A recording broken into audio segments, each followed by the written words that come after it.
স্বাগত জানাচ্ছি খাতুনগঞ্জ থেকে মতো ছেলে, সাথে আছে আমি শামীম জাহিদ। দেশে বিনোদন পার্কগুলোর অবস্থা খুবই খারাপ অবস্থা বলে বলছেন আমাদের প্রতিবেদকরা।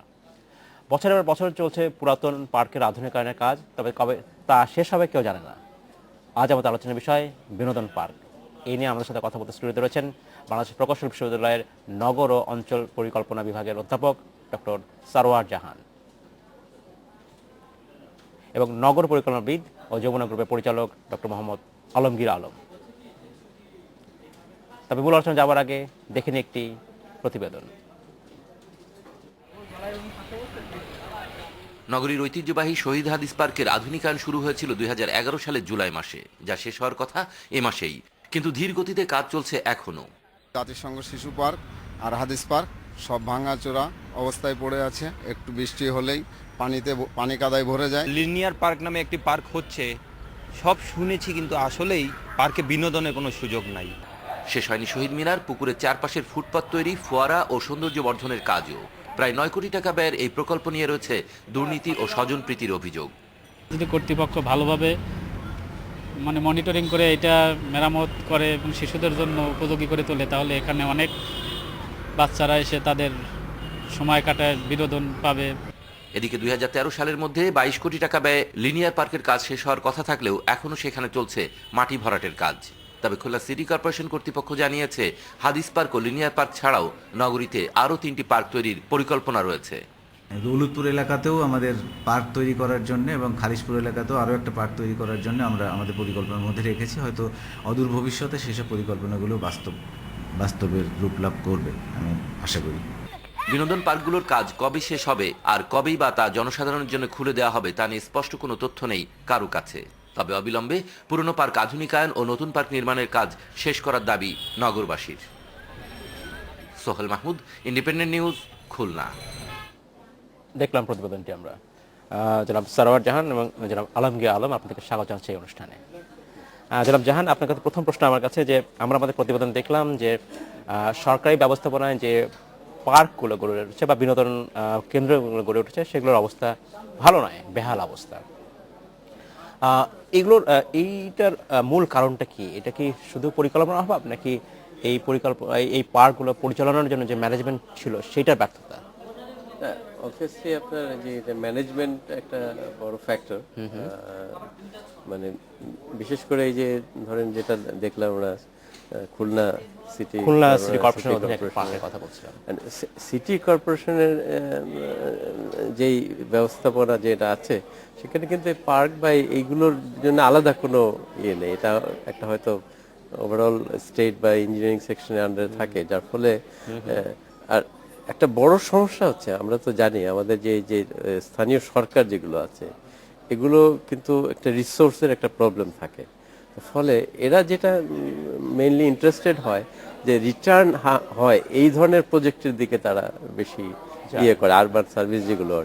কিন্তু পার্কস অ্যান্ড প্লেগ্রাউন্ডসে যেটা হয় যে এখান থেকে তো কোনো রিটার্ন আসে না, ফলে এইদিকে একটু ইয়েটা ইন্টারেস্টটা কম হয় আর কি, এবং এর মেনটেন্যান্সের জন্য যথেষ্ট খরচ করতে হয়।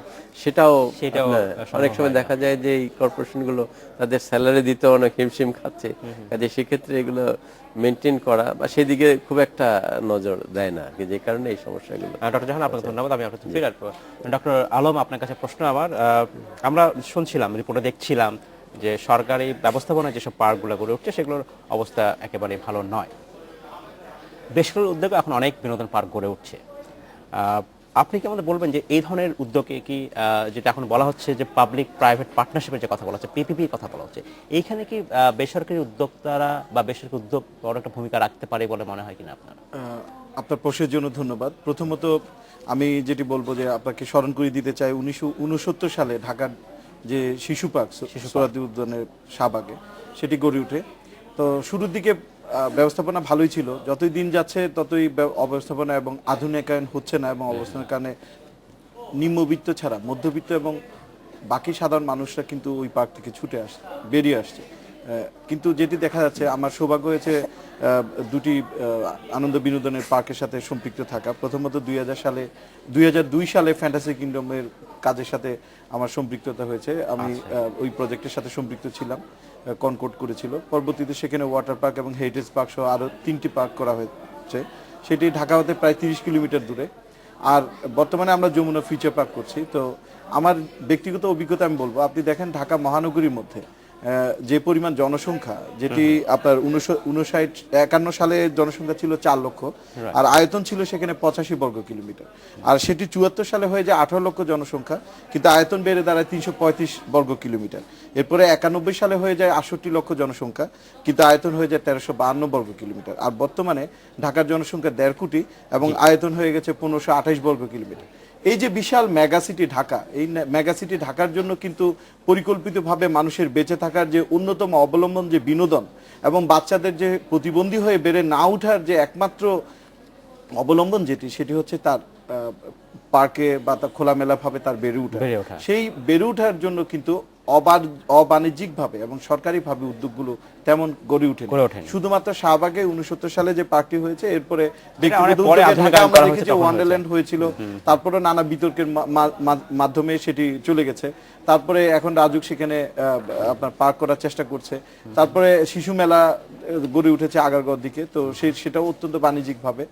তো যেটি আসলে দরকার, উন্নত বিশ্বের যে কোনো দেশের দিকে আমরা তাকালে দেখতে পাই যে প্রতিটি রেসিডেন্সিয়াল এরিয়ার মধ্যেই একটা পরিপূর্ণ পার্ক থাকে, আর আমাদের পার্কগুলোতে গাড়ি পার্কিং। সেইখানে আমি যেটা জানতে চাচ্ছি, প্রশ্নটা আমার কাছে প্রশ্নটা যেটা মূল ছিল সেটা হচ্ছে বেসরকারি উদ্যোগ আসলে কিভাবে এগিয়ে আসতে পারে? বেসরকারি উদ্যোক্তারা প্রথমত হচ্ছে পাবলিক, যেটা আপনি পিপিপির কথা বলছিলেন, সেই পিপিপির মাধ্যমে যদি সরকার ভালো ভালো লোকেশনে যদি জায়গা দেয়, লিজের মাধ্যমে হোক বা অংশীদারিত্বের ভিত্তিতে হোক, তাহলে সেক্ষেত্রে প্রাইভেট উদ্যোক্তারা করতে পারে। যেমন যমুনা ফিউচার পার্ক আমরা 120 বিঘা জায়গার উপর ঢাকার প্রাণ কেন্দ্রে গড়ে তুলেছি, এটা যমুনা গ্রুপের চেয়ারম্যানের পক্ষে সম্ভব হয়েছে। কিন্তু ছোট কোনো উদ্যোক্তার পক্ষে এই প্রায় 6,500 কোটি টাকা ল্যান্ড ভ্যালু দিয়ে 1200 বিঘা জমি দিয়ে এত বড় একটা পার্ক। ডক্টর আলম, আমি আপনার কাছে ফিরে আসবো।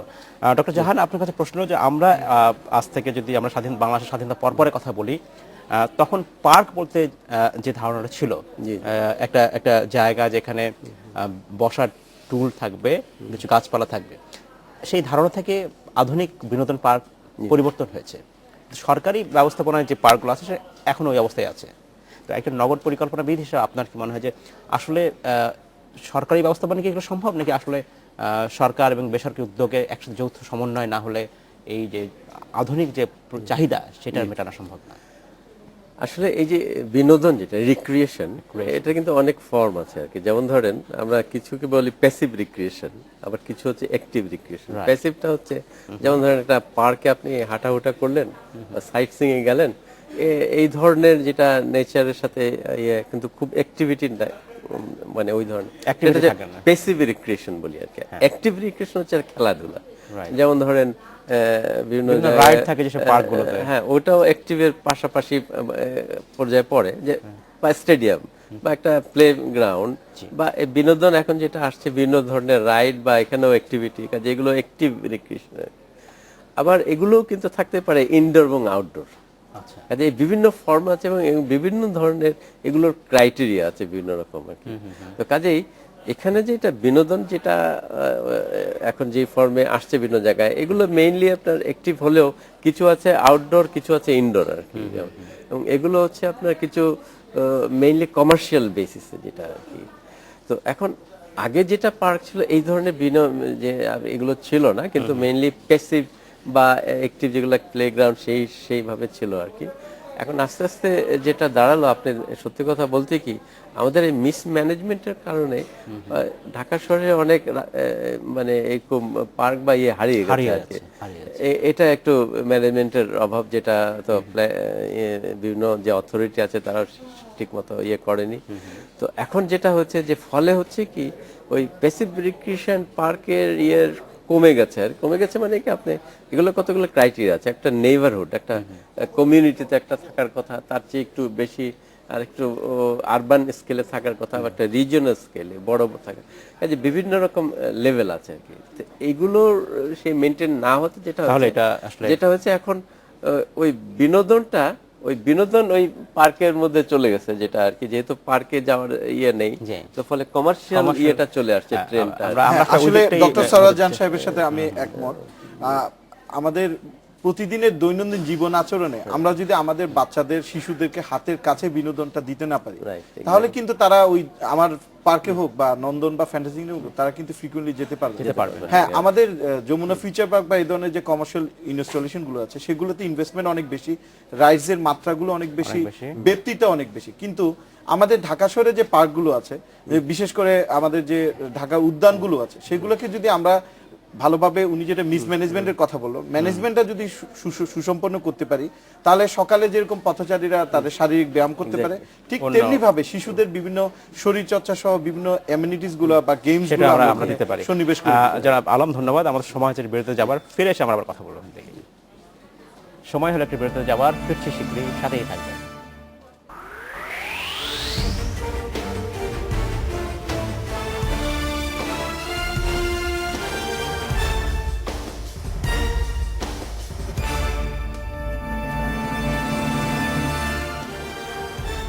স্বাগত আরেকবার খাতুনগঞ্জ থেকে মধুশিল্লে। আজ আমরা কথা বলছি বাংলাদেশের বিনোদন পার্ক নিয়ে। এ নিয়ে আমাদের সাথে কথা বলতে স্টুডিওতে রয়েছেন বাংলাদেশ প্রকৌশল বিশ্ববিদ্যালয়ের নগর ও অঞ্চল পরিকল্পনা বিভাগের অধ্যাপক ডক্টর সারোয়ার জাহান এবং নগর পরিকল্পনাবিদ ও যমুনা গ্রুপের পরিচালক ডক্টর মোহাম্মদ আলমগীর আলম। জনাব আলম এবং জনাব জাহান, আপনাদেরকে স্বাগত জানাচ্ছি এই অনুষ্ঠানে আরেকবার। ডক্টর আলম, আপনার কাছে প্রশ্ন যে আপনারা যারা বেসরকারি উদ্যোগে বিভিন্ন বিনোদন পার্ক করছেন, সবই মূলত ঢাকা কেন্দ্রিক, এর কারণটা কি এরকম যে ঢাকায় জনসংখ্যা বেশি বা ঢাকায় রেভিনিউ উঠে আসার সম্ভাবনা বেশি, নাকি আর না, আসলে ঢাকার বাইরে আমরা কোনটা দেখছি না? ঢাকা কেন্দ্রিক ঠিক না। যেমন কনকর্ডে থাকতে আমি রেলওয়ের সাথে এগ্রিমেন্ট করে আমরা ফয়েজ লেকে, আমরা জানি চিটাং এর ফয়েজ লেকে, চিটাং এবং আপনার যেটি কালুঘাট ব্যাটার কেন্দ্র, সেখানেও আনন্দ ভবন করা হয়েছে, বড় পার্ক করা হয়েছে। তো যমুনা গ্রুপের দিক থেকে আমরা যেটা করছি সেটা হচ্ছে আমাদের এই মুহূর্তে যমুনা ফিউচার পার্ক 120 বিঘার উপর ঢাকায় আছে। এর বাইরে আশুলিয়াতেও আমরা আমাদের বিশাল এরিয়াতে আমাদের এই ধরনের বিনোদন পার্ক আমরা করার পরিকল্পনা আছে। এছাড়া গাজীপুরেও আছে। তবে ফিনান্সিয়াল ফিজিবিলিটিটা বেসরকারি উদ্যোক্তাদের জন্য অত্যন্ত ইম্পর্টেন্ট। তার কারণ হচ্ছে আমরা কোটি কোটি টাকা ব্যাংক থেকে হাই ইন্টারেস্টের লোন নিয়ে ব্যবসা করছি। আর আমাদের দেশে যখনই নতুন রাইটস আমরা ইম্পোর্ট করি, লেটেস্ট প্রযুক্তি, সেগুলোর ট্যাক্সেশন থাকে অনেক হাই এবং গভর্নমেন্টের কোনো সাবসিডি নাই। যদিও এটি সর্বসাধারণের বিনোদনের জন্য বা ওয়েলফেয়ারের জন্য এটা করা হয়।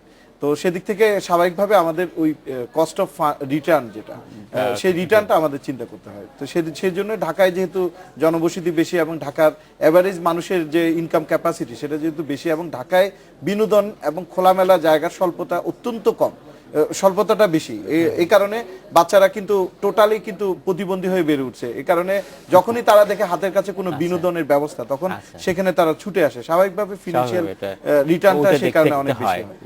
ধন্যবাদ ডক্টর আলম। ডক্টর জাহান, আপনার কাছে প্রশ্ন যে এই যে ঢাকা এত বড় একটা মেগা সিটি, এখানে ঠিক আমাদের কি কোনো রকম কোনো পরিসংখ্যান আছে যে এত বড় শহরের জন্য, এতগুলো মানুষের জন্য কি পরিমাণ বিনোদন কেন্দ্র থাকা দরকার ছিল? হ্যাঁ, আচ্ছা, আমরা জানি সেটা নাই, পর্যাপ্ত নাই। অ্যাকচুয়ালি আমি যেটা বলছিলাম আর কি, যে আপনার বিভিন্ন ধরনের বিনোদন আছে আর কি। তবে আপনার রিক্রিয়েশন যেটা, যে পার্ক এবং ওপেন স্পেস, যেটা পার্ক এবং ওপেন স্পেস এই ধরনের থাকা যেটা উচিত, অ্যাকচুয়ালি ইন্টারন্যাশনাল স্ট্যান্ডার্ড বা উন্নত দেশে প্রতি 1000 পপুলেশনে 10 একর থাকা দরকার আর কি। এটা ইন্টারন্যাশনাল। তো কিন্তু এত তো আর রাখা যায় না। ইভেন আমেরিকা তো ধরেন হয়তো এর চেয়ে তো কম আছে, কিন্তু তারপরেও তারা অনেক বেশি। কিন্তু ঢাকা শহরে যেটা আছে এত কম যে প্রতি 1000 পপুলেশনে 0.5 একরও নাই আর কি, সেই সেন্স ওপেন স্পেস।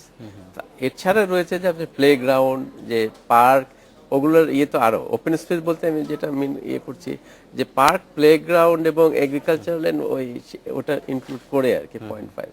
কিন্তু আপনার যদি আপনি পার্কই ধরেন তাহলে কিন্তু 0.08 একর পার 1000 পপুলেশন, কাজে খুবই কম। এবং এর ফলে যেটা হচ্ছে যে কেউ ওখানে ইরিগেশনের জায়গা পাচ্ছে না, এবং এই বিনোদন এগুলো গড়ে উঠছে এবং বছরে একবার গিয়ে হয়তো অনেক টাকা খরচ। ধন্যবাদ জাহান, আপনার কাছে ফিরে আসবো প্রয়োজনে। ডক্টর আলো, আপনার কাছে প্রশ্ন যে আমরা যেসব বিনোদন পার্ক দেখছি বাংলাদেশে, যেগুলো হয়েছে ঢাকা এবং ঢাকার আশেপাশে, সব রাইডগুলি সবই হচ্ছে বিদেশি থেকে আমদানি করা। এখন আপনারা কি নতুন কিছু চিন্তা করেন যেটা দেশীয় সম্ভব? হ্যাঁ, আসলে আমাদের দেশে ঐতিহ্যগতভাবে আমরা অনেক মানে রাইজ দেখেছি, বিশেষ করে যে কি নাগরদোলা, সেটা কিন্তু আমাদের দেশীয়। কিন্তু স্বাভাবিকভাবে সেফটির বিবেচনা নাগরদোলারে কিন্তু উন্নত সংস্করণ হচ্ছে ও বিভিন্ন রাইস, তো স্বাভাবিকভাবে প্রযুক্তির বিবেচনা আমরা যেহেতু আমাদের ও ধরনের শিল্প গড়ে উঠে নাই, যার কারণে আমরা আসলে নিজে থেকে ইনভেন্ট করতে পারি। তবে হ্যাঁ, আমাদের স্পেসের যে ইন্টেরিয়র ডেকোরেশন সেখানের মাত্রায় আমরা কিন্তু অনেক ইনোভেশন এনেছি আমাদের যমুনা ফিউচার পার্কে। আমি ওনার সাথে একটি কথা আপনাকে এখানে অ্যাড করতে চাই। নগর পরিকল্পনার দৃষ্টিভঙ্গি থেকে যে কোনো আবাসন প্রকল্প, বড় বৃহৎ আবাসনগুলো করার ক্ষেত্রে নিরূপিত জনসংখ্যার ভিত্তিতে বিভিন্ন সুবিধাগুলো এনশিওর করতে হয়। এর মধ্যে একটি সুবিধা হচ্ছে পার্ক, খেলার মাঠ, স্কুল, কলেজ, হাসপাতাল। তো আগে বেসরকারি হাউজিং প্রকল্প বা সরকারি হাউজিং প্রকল্পতে এরকম কোনো ম্যান্ডেটরি ছিল না। পরবর্তীতে এখন এই যে বেসরকারি আবাসিক প্রকল্পে ভূমি উন্নয়ন বিধিমালা 2004 এবং 2006 যেটি করা হয়েছে, সেটি হচ্ছে নিরূপিত জনসংখ্যার ভিত্তিতে যে কোনো হাউজিং করতে গেলে আয়তনের বিচারে তাকে এই সুবিধাগুলো এনশিওর করতে হবে। আমরা আশা করব সেটা করা হবে। আবার সময় স্বল্পতা আমরা আজকে এখানে শেষ করতে চাই। আপনাদের অসংখ্য ধন্যবাদ। আপনাকে ধন্যবাদ। এই ছিল আজকের মতো খাতুনগঞ্জ থেকে মতিঝিলে। আমার সাথেই থাকবেন, দেখা হবে আবার।